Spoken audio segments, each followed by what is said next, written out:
The roar of engines shattered the morning calm. Rebecca froze, clutching Jamin's note in one hand and her bag in the other.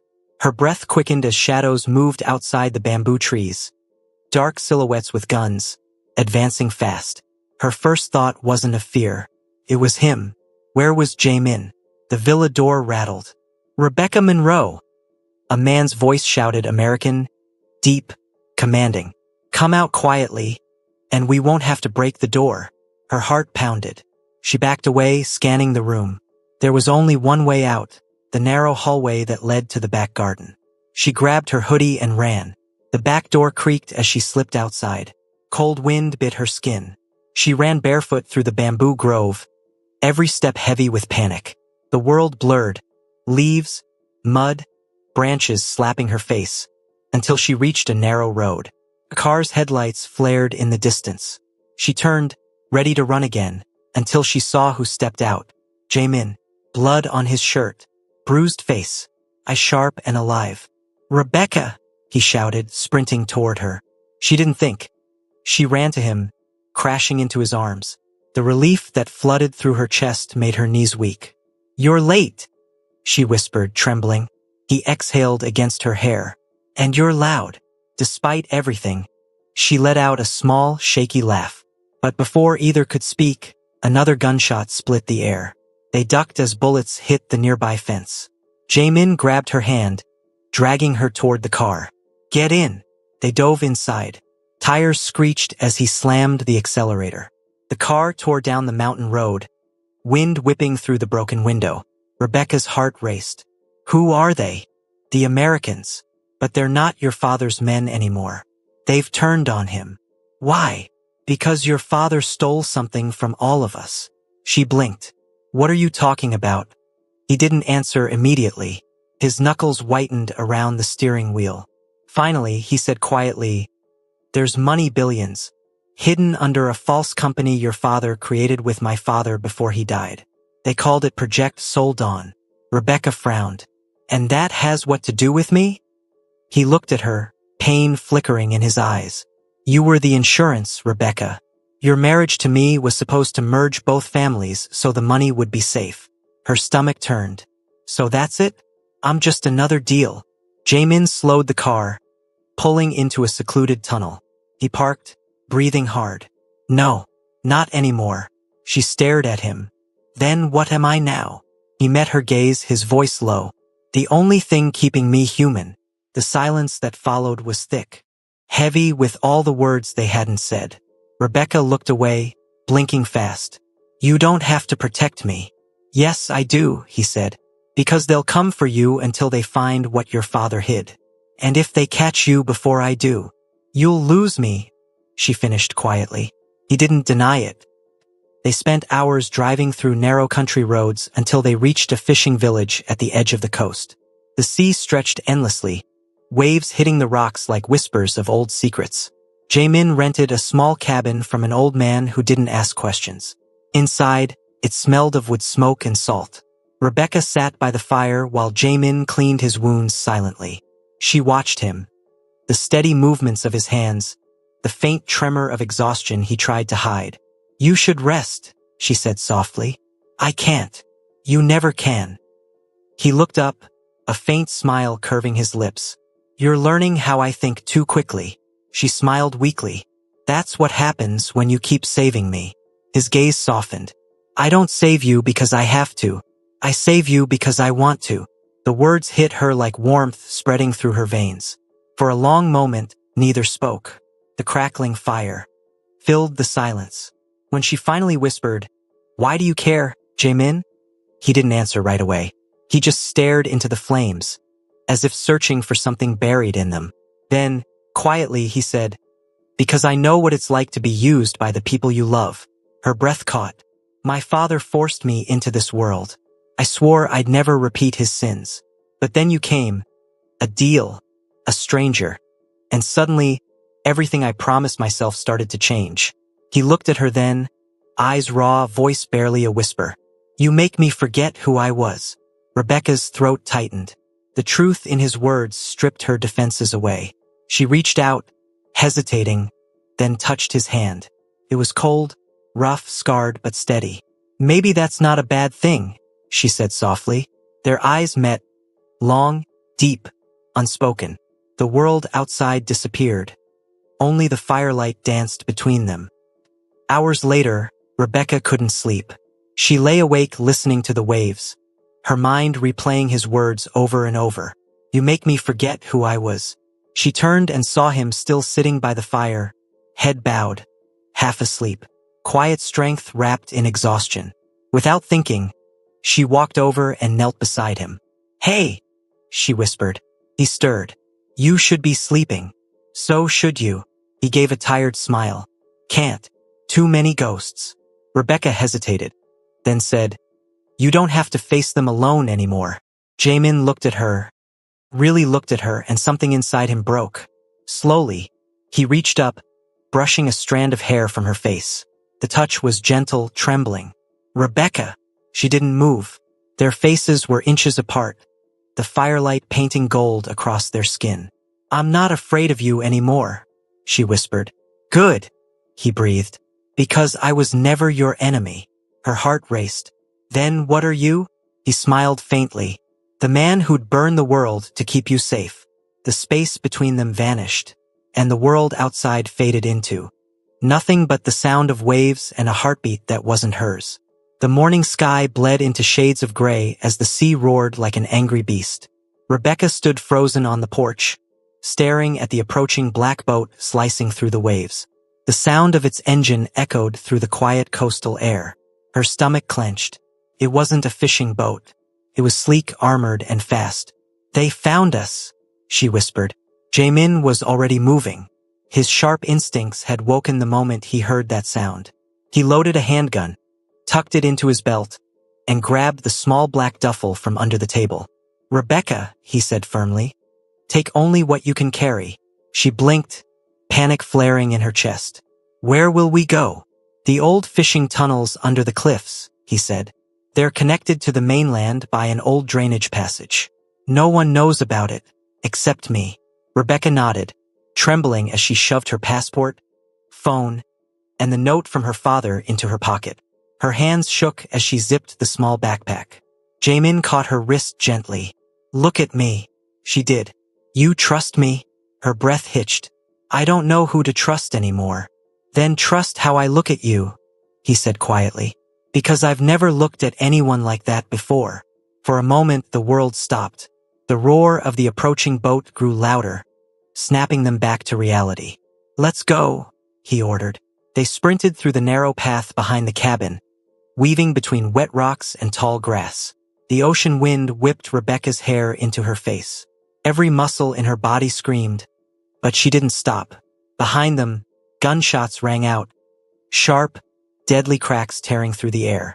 Bullets splintered tree trunks as they ducked into the forested cliffside. Keep low, Jamin shouted. She crawled after him through the slippery mud until they reached a jagged hole in the ground covered with vines. Jamin pushed them aside, revealing a hidden entrance. In here, he said, motioning her in first. Rebecca hesitated only for a second, then slid down into the narrow tunnel. It was dark, damp, and cold. The faint smell of salt and rust filled her nose. Jamin followed, pulling the vines back over the entrance before switching on a small flashlight. Stay close, he murmured. They moved deeper into the underground passage.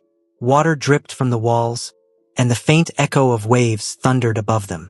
Rebecca's breath came out ragged. How did you even know this place existed? She asked.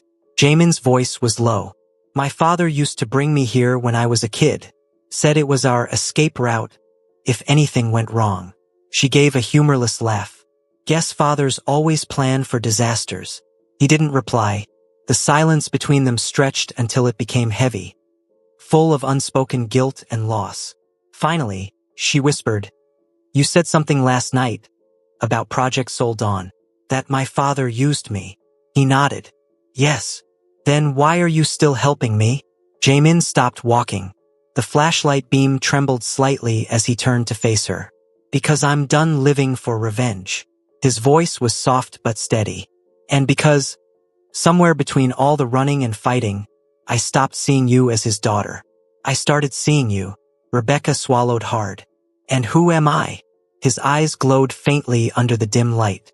The woman who makes me want to live differently. The air between them thickened. Her pulse quickened. Jae-min.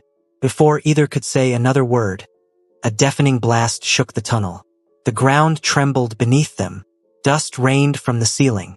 They're bombing the entrance, he shouted. Move! Rebecca ran, coughing through the smoke. The tunnel twisted sharply before opening into a wider chamber that led to a small stream of seawater trickling through a gap in the rocks. There! Jae-min pointed. That leads to the drainage outlet. We can follow it out to the harbor. She nodded, adrenaline taking over. They crawled through the narrow opening, water, soaking their clothes. Finally, after what felt like forever, they emerged under an old bridge at the edge of a deserted port. Rebecca gasped for air, collapsing on the wet sand. Jae-min climbed out beside her, scanning the surroundings. The coast was empty, only a few broken boats and crates scattered by the wind. For the first time in hours, silence. They sat side by side, breathing hard. Rebecca turned to him. What now? Jae-min looked toward the distant skyline of Seoul. Now we find who betrayed us. Betrayed? She frowned. He nodded. No one should have known we were at that cabin. That means someone I trusted told them. Who? He exhaled slowly, eyes dark. My cousin Miho. Rebecca blinked. The one who runs your tech companies? The same, he said bitterly. He's been helping the Americans move funds under our radar. And I think he's the one who leaked your location. Rebecca's jaw tightened. Then let's find him. Jae-min looked at her, a faint smirk tugging his lips. You're not scared anymore? I am, she said honestly. But I'm more tired of running than afraid of dying. He studied her, admiration flickering across his face. You're stronger than you think. And you're softer than you pretend, she replied. A silence followed, warm, charged, magnetic. The waves crashed gently behind them as the sun broke through the clouds. For a brief moment, the chaos faded, and it was just the two of them. Broken souls clinging to the edge of something real. Rebecca turned to him, voice trembling. What happens if we don't make it? Jae-min leaned closer, eyes locked on hers. Then at least I'll die with the only person who made me feel alive. Her heart stuttered. The confession hung in the air like a dangerous promise. She didn't speak. She just leaned forward, slowly, uncertainly, until their foreheads touched. His breath brushed her lips, warm and unsteady. Rebecca, he whispered, his voice rough with restraint. If I kiss you now, I won't stop. Then don't, she breathed, and he didn't. The world disappeared as his lips found hers. Slow at first, then desperate, full of everything they had been denying. Salt, fire, fear, and longing melted together in that single heartbeat. Her hands tangled in his shirt, pulling him closer. His fingers traced her jaw, down to her neck, then her waist. The kiss deepened, raw and electric. It wasn't just a kiss. It was a breaking point, the collision of pain and passion that had been building between them since the first night he saw her cry. When they finally pulled apart, breathless and trembling, Rebecca whispered, "What was that for?" Jaemin's eyes were dark and unreadable. For surviving, for still being here, for you. She smiled faintly, tears glimmering. You talk too much for a Mafia boss. He chuckled softly, pressing his forehead against hers. Only around you. That night, they stayed hidden in a small abandoned warehouse by the docks. Rain fell steadily outside, tapping against the metal roof. Rebecca lay beside Jaemin on the cold floor, wrapped in his jacket. For once, there were no lies, no masks. Only two hearts that had found each other in the ruins of their worlds. But just as her eyes began to close, Jaemin's phone buzzed. He frowned, checking the screen. The message read, "You can't protect her forever. Seoul Dawn belongs to us. Miho." Jaemin's jaw tightened. He turned off the phone and looked at Rebecca sleeping peacefully beside him. He brushed a strand of hair from her face, whispering, "I'll protect you, even if it kills me." Outside, thunder rolled across the sea, the storm far from over. The storm had passed. Soft daylight filtered through the shattered roof of the warehouse, falling over cracked walls and the two bodies lying side by side on the floor. Rebecca opened her eyes slowly. For a moment, she couldn't tell if the silence meant peace or danger. Then she saw Jaemin. He was already awake, sitting near the doorway with a gun resting across his knees. His white shirt was torn, and his eyes were dark from sleeplessness. "You didn't rest," she said quietly. He turned, a faint smile flickering across his tired face. "Didn't need to. We're leaving soon." Rebecca pushed herself up, rubbing her arms against the morning chill. "Where?" "To the old district," he said. "My mother had a house there. No one knows about it. We can disappear for a while." Before she could answer, a dull metallic sound echoed outside. Tires, engines, voices. Jaemin's expression hardened. Too late. Rebecca's pulse spiked. "Miho?" He didn't reply. He was already on his feet, scanning the window. A dozen black vans slid silently into view, men stepping out with guns.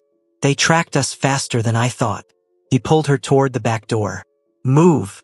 They sprinted into the open air just as glass shattered behind them. Bullets ripped through the walls. Rebecca ducked, adrenaline flooding her veins. Jaemin fired back, sharp and controlled, covering her as they ran between stacked crates. "Left!" she shouted, pointing toward the dockyard road. He nodded, grabbing her hand. They darted across the open space, the smell of salt and oil thick in the air. Rainwater splashed under their feet as the sound of gunfire chased them. An explosion tore through the warehouse behind them, the heat pressing against their backs. Rebecca stumbled, coughing. "We're not going to make it." "Yes, we are." Jaemin snapped, yanking her behind a container.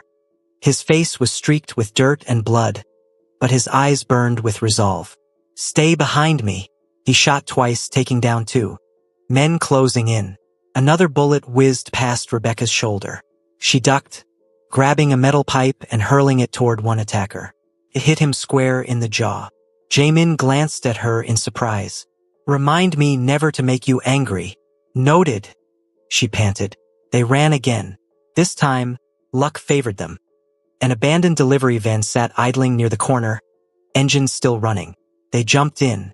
Jaemin slammed the gear and the van lurched forward, tires screeching as they sped out of the docks and onto the open road. Behind them, the port shrank into smoke and chaos. Hours later, the city loomed ahead, Seoul's skyline cutting through the gray clouds. Rebecca leaned her head against the window, breathing heavily. "How long have they been after you?" "Since before you came," he said quietly. "Miho's been waiting for me to fall, and my father helped him." Jaemin's knuckles tightened on the wheel. "Maybe not directly, but your father's deal started this war." Silence filled the van. The words stung, but Rebecca didn't flinch. "Then I'll help you end it." He looked at her, something soft flickering beneath the hard edges of his face. "You don't owe me that." "I do. Because if you die because of me, I'll never forgive myself." He didn't answer, but the small curve at the corner of his mouth said enough. By nightfall, they reached a quiet neighborhood on the outskirts of Seoul, a place untouched by the city's chaos. Narrow streets lined with old houses, cherry trees swaying in the wind. "This way," Jaemin murmured. They slipped into a small courtyard behind a crumbling wall. The wooden door creaked open to reveal a beautiful old hanok, simple, peaceful, and hidden. Inside, everything was preserved. Soft curtains, faded paintings, a half-burned candle on the table. Felt frozen in time. "She used to paint here," Jaemin said quietly, looking at a watercolor by the window. "When I was little, she'd tell me love is the only thing that can survive violence." Rebecca walked closer. "She sounds like someone who saw too much of it." He nodded slowly. "She did." They stood there for a long moment, surrounded by silence and memories. Then Rebecca's hand brushed his arm.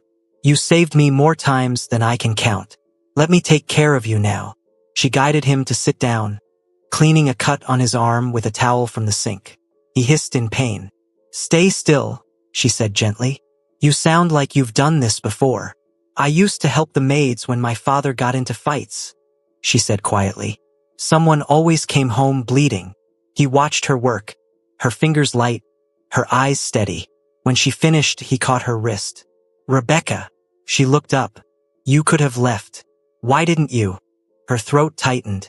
"Because somewhere between hating you and running for my life, I started needing you." The words hung in the air, fragile and real. Jamin rose slowly, his gaze never leaving hers. "You shouldn't." "I know," she whispered. He took one step closer. "But I do too." The distance between them vanished. His hand brushed her cheek. She leaned into the touch. Their lips met, a soft, trembling kiss that deepened as all their walls crumbled.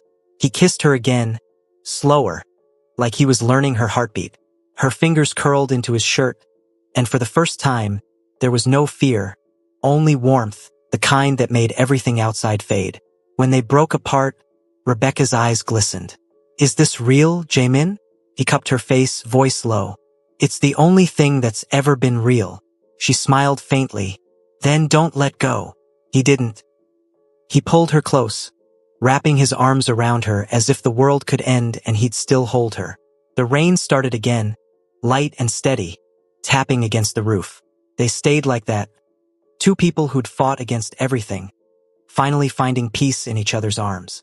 Hours later, Rebecca drifted into sleep beside him on the floor, wrapped in his jacket.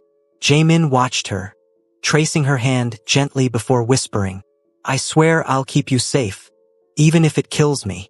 Outside, the city lights flickered through the rain, and somewhere in the dark, a phone buzzed. Message from Miho. "Enjoy your peace while it lasts, cousin. The game just changed." Jamin's eyes hardened. He turned off the phone and looked down at Rebecca, sleeping quietly beside him. "Not this time," he muttered. "You won't touch her." The dawn light crawled across the floorboards of the old safe house, soft and golden after the long night. The air smelled of pine and rain. Rebecca sat by the window, wrapped in one of Jamin's shirts, watching the street below through the thin paper curtains. The city was quiet, but not safe. She could feel it, danger breathing just beyond the walls.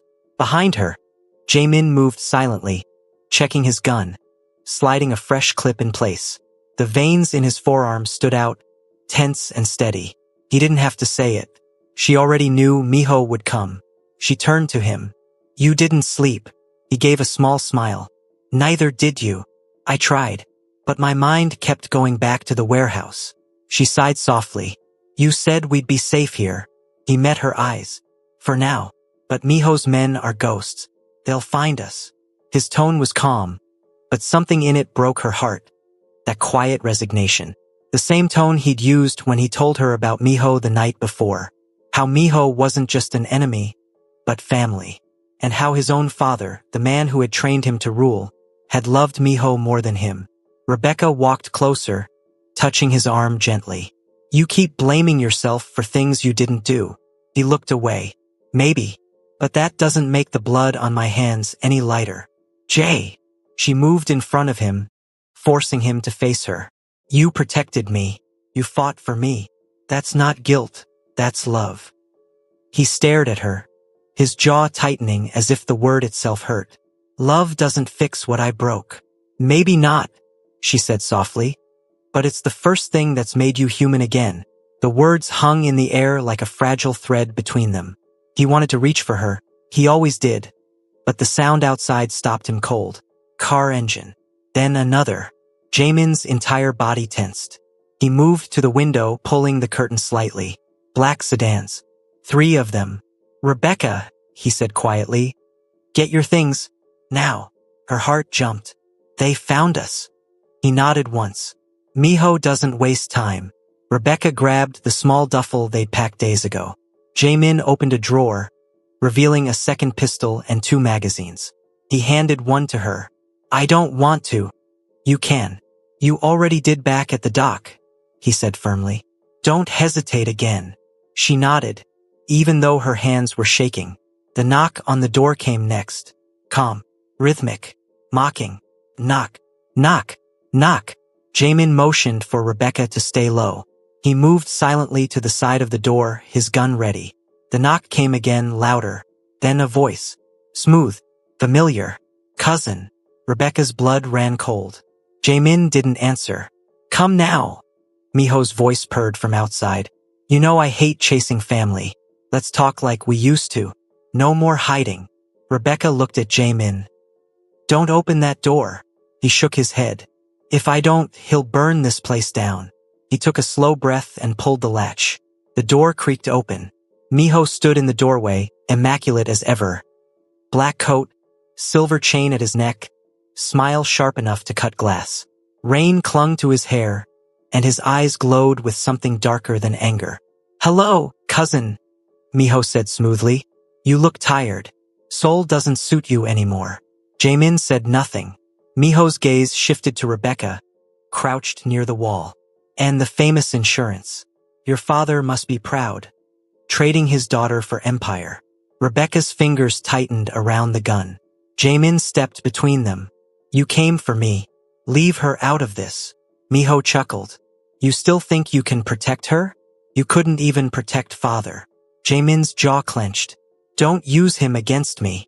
Oh, but he used to say you'd never survive without me, Miho said softly, his tone dripping poison. He said I had the heart of a leader. You just had rage. Rebecca could see the pain flash in Jaemin's eyes. This wasn't a battle of guns anymore. It was old scars reopened. You killed him, Jaemin said. Quietly, Miho smiled faintly. No, cousin. He killed himself the day he chose me over you. Then everything exploded. A gunshot shattered the doorframe. Rebecca fired first, hitting one of Miho's guards in the shoulder. Chaos erupted. Jaemin pushed her toward the back hallway as bullets tore through the wooden walls. Go! He shouted. But Rebecca refused to leave him. She fired again, covering him as he moved for the window. Glass shattered. They dove through, landing hard in the wet grass outside. Smoke and dust clouded the air behind them. Jaemin pulled her up, his arm bleeding. You okay? She nodded breathlessly. You? Alive? They ran through the narrow alleys, gunfire echoing behind them. The city was waking up, sirens in the distance, the smell of rain and gasoline mixing in the air. When they finally stopped in an abandoned train yard, both were drenched, shaking, and silent. Rebecca turned to him, tears mixing with rain. You can't keep running from your blood, Jay. It's killing you. He leaned back against the wall, chest heaving. It's already killed everything else. She stepped closer, her hand trembling as she touched his face. Not me. He looked at her, eyes dark and raw. You're the only thing left worth saving. Rebecca's voice broke. Then stop fighting alone. Jaemin hesitated, then pulled her into him. Not out of desperation, but surrender. The world could burn around them, and for a moment it didn't matter.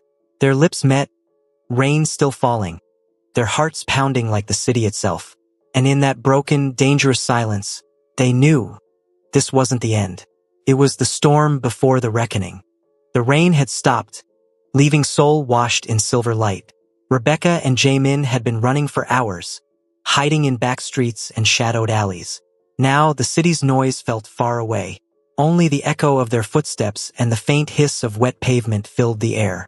They reached the edge of the river, where an old cargo terminal stood deserted. Steel beams rusted, neon signs long dead. Jaemin slowed, his breath visible in the cold. He'll come here, he said quietly. This place belonged to my father. He'll want to end it where it began. Rebecca nodded, her clothes heavy with rain, her pulse steady but fearful. She could sense it, the calm before another storm. A voice floated from the darkness. Cousin, I knew you'd bring her here. Miho stepped out from behind a pillar, flanked by armed men. His coat hung open, his expression almost serene. You always choose sentiment over survival. Jaemin raised his gun. Let her go. This is between us.